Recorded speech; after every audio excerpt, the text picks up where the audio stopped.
जय संकटा माता। संकटा माता की व्रत कथा। एक नगर में एक बुढ़िया रहती थी। उस बुढ़िया के एक जवान बेटा था जिसका नाम रमानाथ था। वह जीविका के लिए परदेश चला गया। पुत्र के विदेश जाने के पश्चात उसकी बूढ़ी माँ बहुत ही चिंतित एवं दुखी रहा करती थी।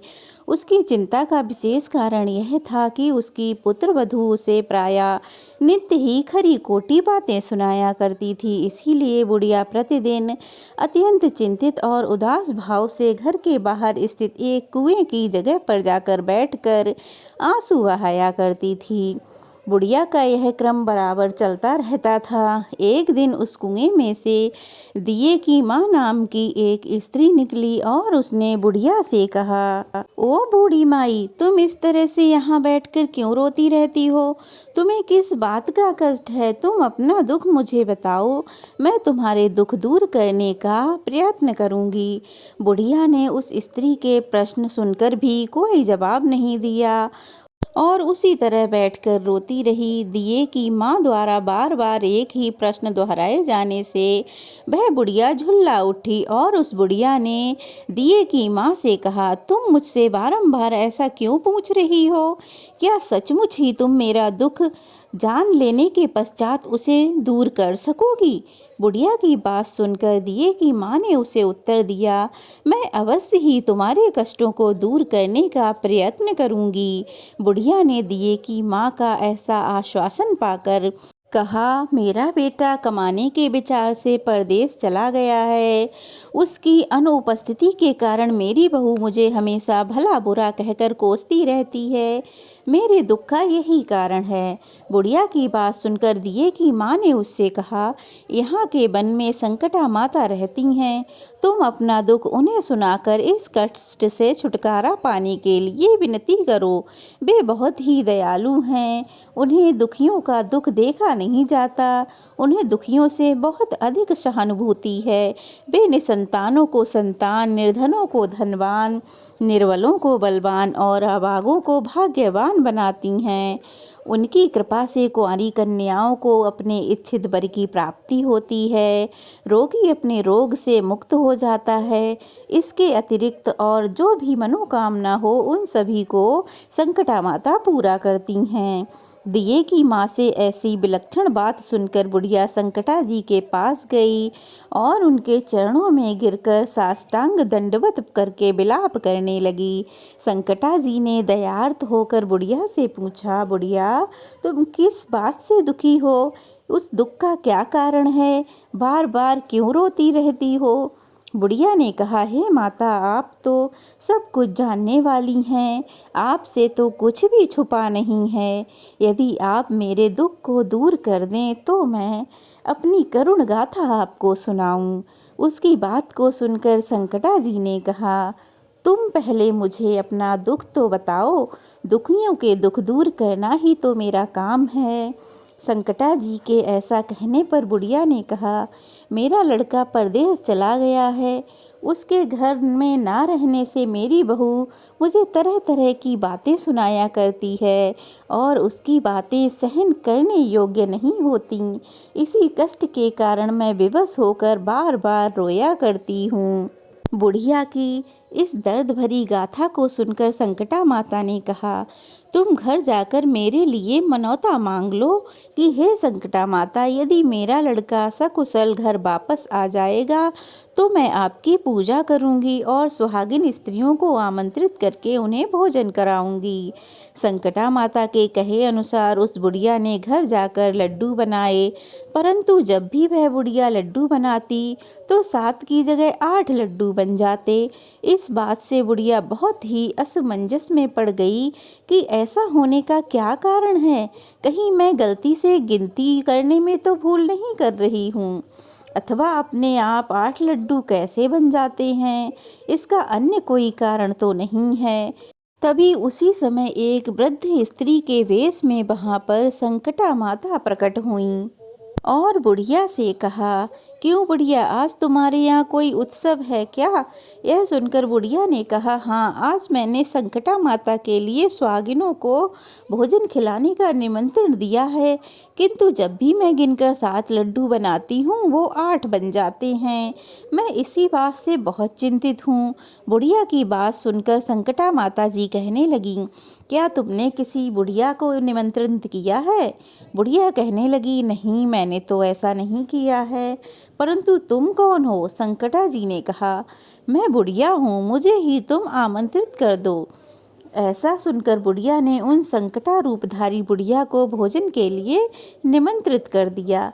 इसके बाद बुढ़िया के घर पर सभी आमंत्रित सुहागनें आ पहुंचीं और बुढ़िया ने सबको लड्डू तथा अन्य मिठाई आदि से भोजन करवाया, जिससे माता संकटा जी की कृपा से उस रमानाथ के मन में अपनी माता व स्त्री से मिलने की प्रबल इच्छा हो गई तथा सुहागिनों के भोजन करते ही उस बुढ़िया का लड़का परदेश से अपने घर आ गया। लड़के के आने की सूचना बुढ़िया को दी गई, लेकिन बुढ़िया अपने काम में लगी रही। उसने कहा, लड़के को बैठने दो, मैं सुहागिनें जिमाकर अभी आती हूँ। लड़के की बहू ने पति आगमन का समाचार पाकर पति के स्वागत के लिए वहां से तुरंत ही प्रस्थान कर दिया। अब लड़के ने अपनी बहू को देखकर मन में विचार किया कि मेरी स्त्री को मेरे प्रति कितना प्रेम है, जो खबर पाते ही मुझसे मिलने के लिए चली आई। परंतु मेरी माता ने खबर पाकर भी अपने आने की बात ना सोची। इधर जब पूजा कर काम समाप्त हो गया और सभी सुहागिनें भोजन कर अपने अपने घर को लौट गईं, तब बुढ़िया अपने बेटे से मिलने के लिए आई और तब माँ के आने पर लड़के ने पूछा, माँ, तुम अब तक कहाँ रहीं? माँ ने उत्तर दिया, बेटा, तुम्हारी कुशलता के लिए मैंने संकटा माता से मनौती मांगी थी और उसी को पूरा करने के लिए सुहागिनें जिमा रही थी। इसके बाद बहू का व्यवहार उसको सुनाया, जिसे सुनकर उसका प्यार अपनी स्त्री से हट गया और उसने माँ से कहा, माँ, इस घर में या तो मैं रहूँगा या यह रहेगी।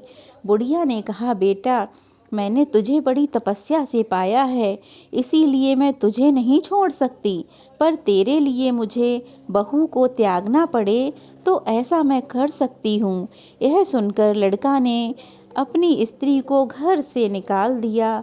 बहू घर से निकलकर बाहर आई और बहुत ही दुखी मन से एक पीपल के पेड़ पर चढ़कर बैठ गई तथा रोने लगी। इसी समय एक नगर का राजा उधर से जा रहा था। स्त्री को रोते देख राजा ने उससे पूछा, तुम क्यों रो रही हो? तो उसने अपनी सारी बात राजा को बताई, जिसे सुन राजा ने कहा, आज से तुम मेरी धर्म बहन हो, इसीलिए तुम रो मत और पेड़ से नीचे उतर आओ। मैं तुम्हारे सभी कष्टों को दूर करने का यथासंभव प्रयत्न करूँगा। राजा के मुख से ऐसी बात सुनकर वह स्त्री पेड़ से नीचे उतर आई और राजा के साथ साथ उसके महल में चली गई। घर जाकर राजा ने अपनी रानी से सारा वृतांत सुनाया और कहा, देखो, आज से ये मेरी धर्म की बहन है, इसको किसी तरह का कोई कष्ट नहीं होना चाहिए।